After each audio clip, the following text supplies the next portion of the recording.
So magandang umaga mga kalapatids. Ngayong araw magtotos tayo. So fourth lap mga kalapatids. Dito na magkakaalaman kung talagang magaling yung sistema tsaka yung bloodline ng ibon. And then syempre papasok dyan yung swerte. Kasi mga kalapatids, kung mapapansin nyo, no, puro kaliwa nabugbog yung mga ibon. Mula training hanggang mag third lap, halos kaliwa, di ba? So biglang mag-Isabela. So diyan na magkakalaman mga kalapatids kung sino matibay. Dito pa nga lang sa third lap nagkakaubusan na. Halos nagkaubusan na kami dito. Tapos biglang kakanan mga kalapatids. Hindi ako masasabi yung patibayan. Kasama pa dyan yung init ng panahon. Talagang hirap na ibon niya, magkakapuran na, katakan. Mas maganda kung hindi lang yung club namin ang magbibitaw sa Isabela. Kung merong ibang mga club, mas mainam.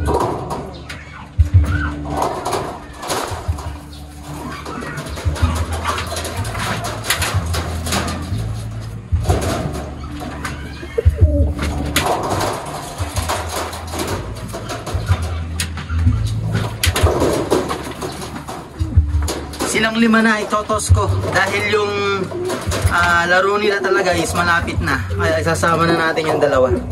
Nasa ganun may toss na rin pagdating ng training at derby. Ayan.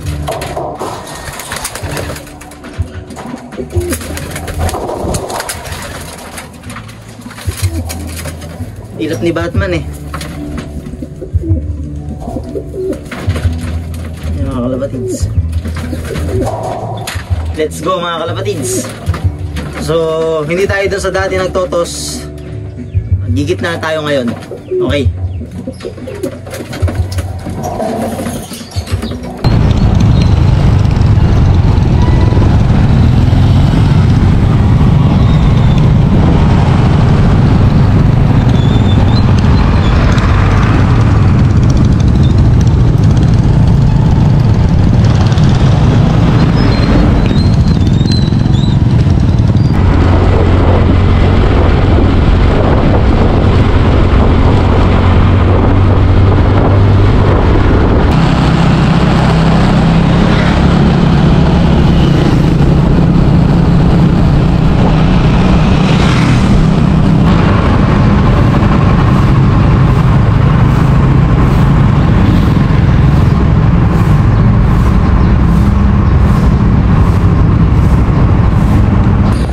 Alright mga kalapatids, dito na lang tayo.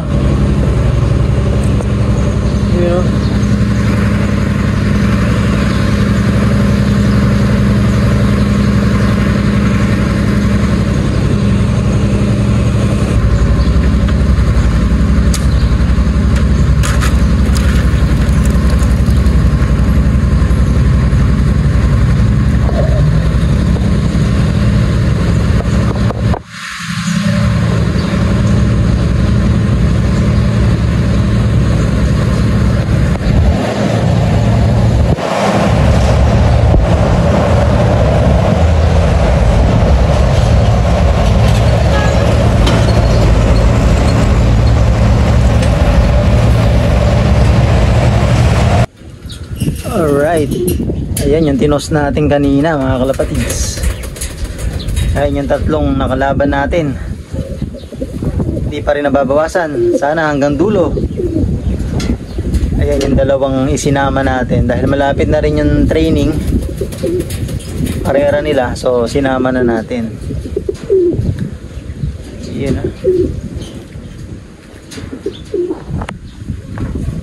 maglilinis tayo ngayon mga kalapatids. Opya.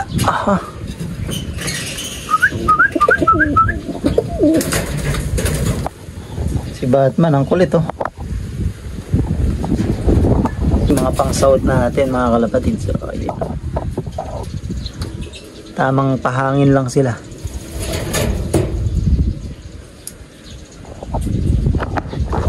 Maglilinis tayo, put tayo ng konti.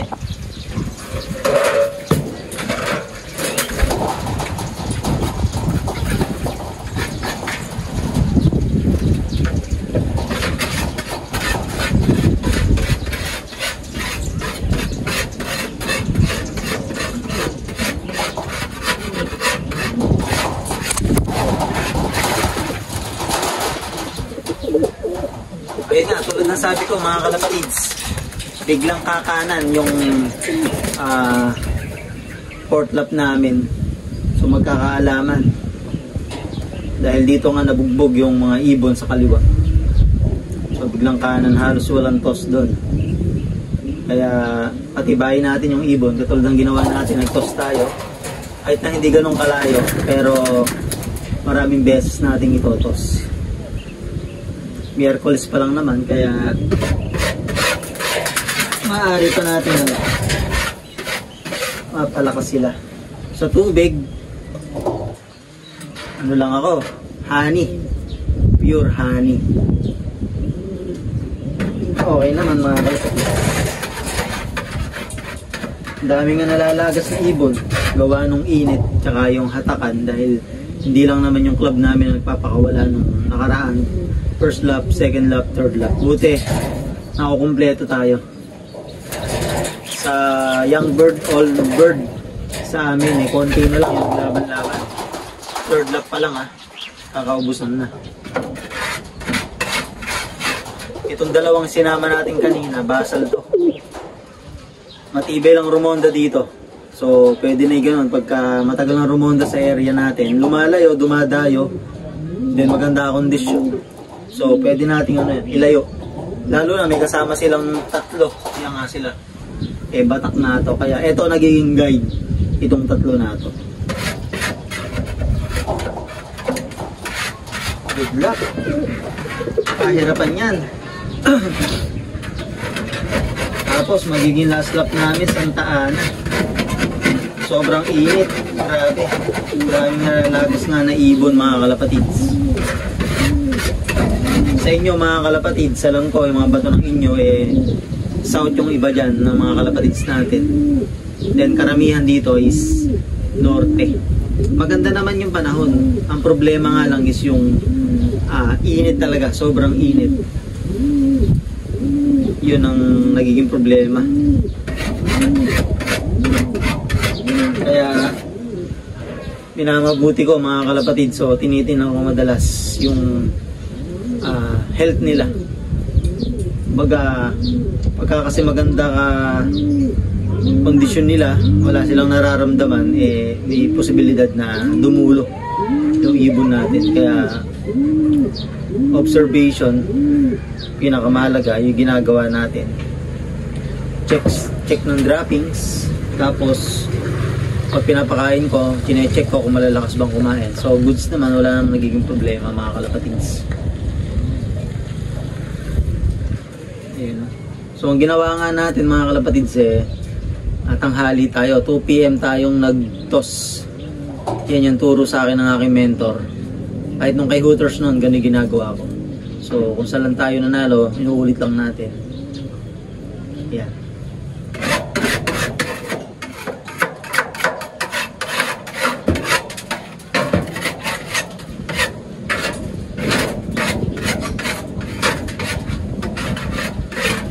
Subok lang ng subok tayo mga kalapatids. Di naman nawawala ng karera, kaya subok lang tayo ng subok. Pala rin sana tayo.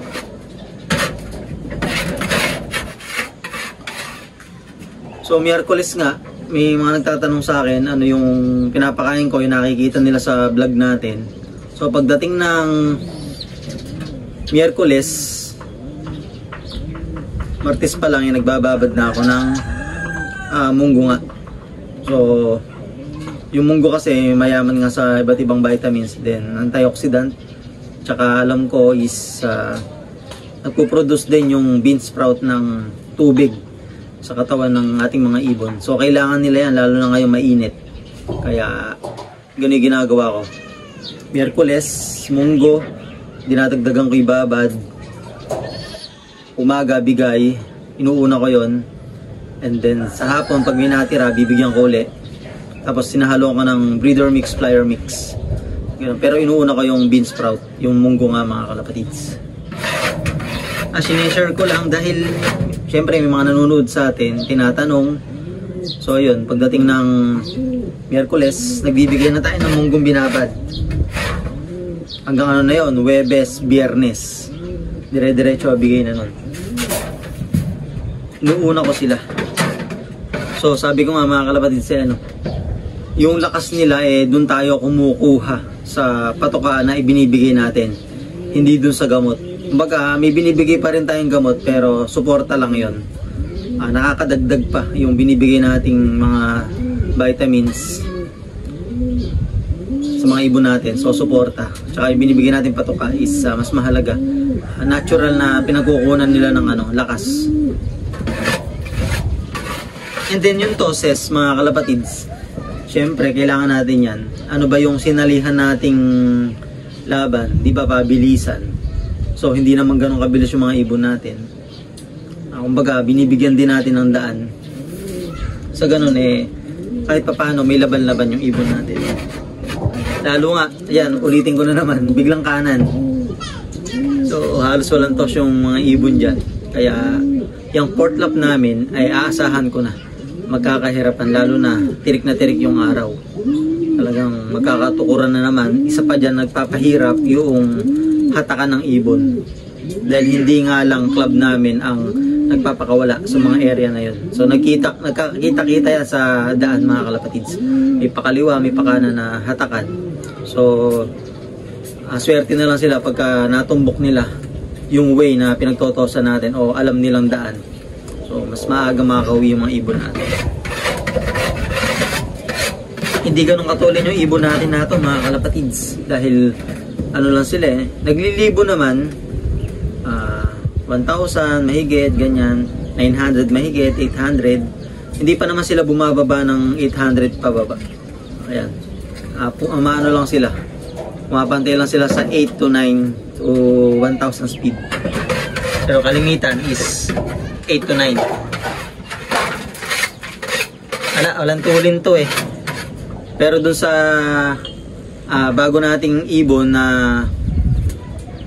binigay sa atin nung kalapatids natin na si Sir Datu, yun nga yung binili niya sa ating ibon sa pairing na yun may lumabas na matulin dahil kung makikita natin yung pigeon ID nito ni Bangad is talagang yung tatlong lap sa dulo is kinuha niya ng lap winner, third lap winner, fourth lap winner, fifth lap winner.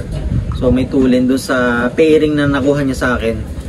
Si Salpok nga yun, tsaka yung isa nating breeder na black check. Kalahian nila lap champion ko. So sa pairing na yun, naglabas nga ng may tulin. So yung kapatid mismo ni Bangad na first overall, solo complete clacking, solo superset, napunta sa atin, kapatid mismo. Kaya yung ibon na yun susubukan ko kung makukuha yung tulin. Kasi wala akong speed bird dito mga kalapatids. Mga ano lang to, consistent. Dahil kabisado ko na yung lipad ng mga hooters ko. Lumilibo naman dahil nakikita natin yung speed. So siguro depende na lang din sa pairing na yun nga. Tulad nung nakuha niya sa atin is perfect match. Nakapag solo complete clacking, first overall, 3 times lap winner. Yung tulad din na sinabi ko nung nakaraang buwan is 5 times lap winner sana yon. Nung first lap is ayaw pumasok agad. Tsaka nung second lap is ayaw din pumasok. Pero alam ko hindi siya bumababa sa sa top 4, top 3 ganyan. Andun lang, naglalaro lang. So may tulin. So subukan natin yung nakuha nating full siblings ni Bangad. Ang galing nga ni Sir Datu swerte. Tsaka yung sistema may nakapag-guide sa kanya. Nakuha agad unang laro, unang sabak sa karera is first overall agad. Tapos 3 times lap winner, young bird, all bird yun mga kalapatids. Diba? So subukan natin, naka-breed na ngayon. Pinaris ko din doon sa anak din ni Hooters. At ang sire nun is yung tatay ni lap champion ko ni Amber, yung lap champion natin ng Tagudin Ilocos, young bird, all bird. Testing, subok lang na subok mga kalapatids. And then sipagan natin, makukuha natin yan mga kalapatids. Ako nga dati mga kalapatids, biruin nyo, basta ako nag-enjoy lang sa sa ginagawa ko dati. Hindi ko inaasahan na dumarating sa ating mga achievements. Basta ginampanan natin yung mga dapat gawin. Ibibigay sa atin. Huwag tayong mawalan ng pag-asa. Dahil ibibigay at ibibigay, lalo na kung binigyan mo ng oras at sipag at tiyaga, talagang bibigay sa atin ang hinahangad natin na panalo dito sa pagkakalapate. Kapag hilig mo, talagang lahat gagawin mo. Yun nga lang, talagang kailangan mo ng oras. Relax na yung ibon natin. Nung Monday, nagpaligo na tayo. Yun yung ginagawa ko. Monday pa lang nagpapaligo na ako. Ayaw kasi nilang self bath. Kaya ang ginagawa ko, force bath. Dahil mainit yung panahon natin, so ilulublob ko sila mga ilang minuto. Pagka medyo nababasa-basa, papakawalan ko na. Pag nakawala, syempre mainit yung panahon, natutuyo agad. So ganun mga kalapatids. Kumbaga, nape-press ko sila. And then nakikita ko yung magandang kondisyon. Napapabalik ko kaagad mga kalapatids yung pulbos dito sa pakpak nila. Alam niyo yung pulbos dito? Ayun lumalabas na. Dito sa gitna ng pakpak, may makikita kasi kayo dyan. Pulbos na makapal dyan sa gitna na yan. So ayan, lumalabas na mga kalapatids. Sana hanggang Biyernes ay mapalabas pa natin ang tuluyan. Papakawala din ako dito. Yung mga young bird na pang south, yung first batch. Yung second batch natin dito sa southeast, di pa natin napapakawalan. So viewing lang mga kalapatids ang ginagawa ko sa mga to. Doon tayo sa kabila. Ito mga young bird natin na to, ang ginagawa ko dito mga kalapatids, hindi ko muna sila pinapakawalan talaga. Ang ginagawa ko is hinahayaan ko muna matanggal yung dilaw-dilaw nilang balahibo. Alam nyo yun? Pagkakakukuha natin sa mga parents nila, di ba, meron pang mga dilaw-dilaw. So pag natanggal na yon, and then hindi na sila umiiyak, maabot siguro ng isang buwan mahigit dito sa pliers lock. And then nilalagay ko dito sa taas. Araw-araw yon, nilalagay ko dyan. So nabuviewing sila, and then natututo sila mag-trap. Ano yung ginagawa natin. Kasi mahirap magpakawala dito ng batang-bata. Yung ilang linggo pa lang sa'yo, talagang mag-overfly, mawawalan ka. Katulad dito, maglilinis tayo ngayon dito, kaya ilalagay ko ngayon dito yung mga young bird.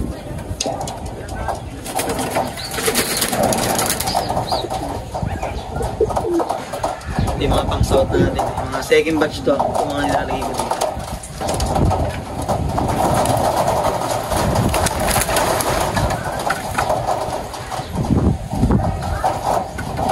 Ganda naman katawan nila mga.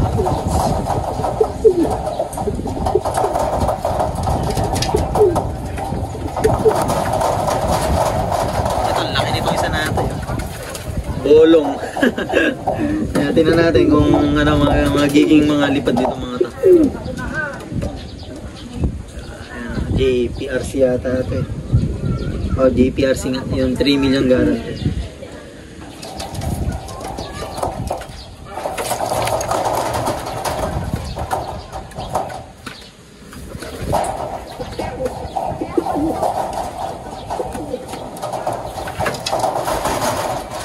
Ayun nga, tulad ng din na sinabi ko na nakaraang video natin, meron tayong mga gristle ngayon.